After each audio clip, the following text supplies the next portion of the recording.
Russia Ukraine যুদ্ধে সামরিক অর্থ সহায়তা দিয়ে শুরু থেকেই কিয়েভের পাশে দাঁড়ায় ইউরোপের প্রথম সারির বিভিন্ন দেশ। যুদ্ধে মস্কোকে প্রতিরোধে বিপুল পরিমাণ অস্ত্র সহায়তা দেয় দেশগুলো। তবে এবার রাশিয়াকে যুদ্ধক্ষেত্রে মোকাবেলা নয়, বরং সমীহ করছে ইউরোপের অন্যতম শক্তিধর দেশ জার্মানি। রাশিয়া ইউক্রেন যুদ্ধের অবসান কেবল কূটনৈতিক পথে সম্ভব বলে জানিয়েছেন জার্মান পররাষ্ট্রমন্ত্রী ইয়োহান ভাডেপুল।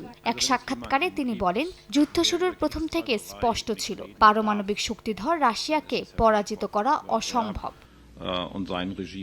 জার্মান পররাষ্ট্রমন্ত্রীর এই বক্তব্য এমন সময় এলো যখন ইউক্রেনে রাশিয়ার হামলা বাড়তে দেখা যাচ্ছে। উত্তরাঞ্চলীয় সুমি অঞ্চলের 11টি গ্রামের অন্তত 200টির বেশি বসতিকে সরিয়ে নেওয়ার নির্দেশ দিয়েছে কিয়েভ।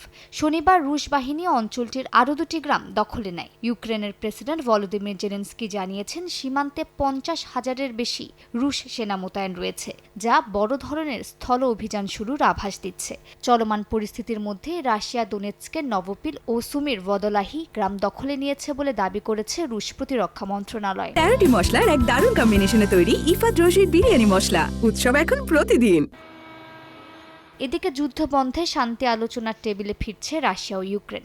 ইস্তাম্বুলে বসতে যাচ্ছে নতুন দফার আলোচনা। রুশ মুখপাত্র দিমিত্রি পেসকভ জানান, আলোচনায় সাময়িক যুদ্ধবিরতির শর্ত এবং কৃষ্ণ সাগরে নিরাপদ নৌ চলাচলের বিষয়টি গুরুত্ব পাবে। তুরস্কের পররাষ্ট্রমন্ত্রী জানিয়েছেন, এই বৈঠকে মার্কিন প্রেসিডেন্ট ডোনাল্ড ট্রাম্প এবং তুরস্কের প্রেসিডেন্ট এরদোয়ানও অংশ নিতে পারেন।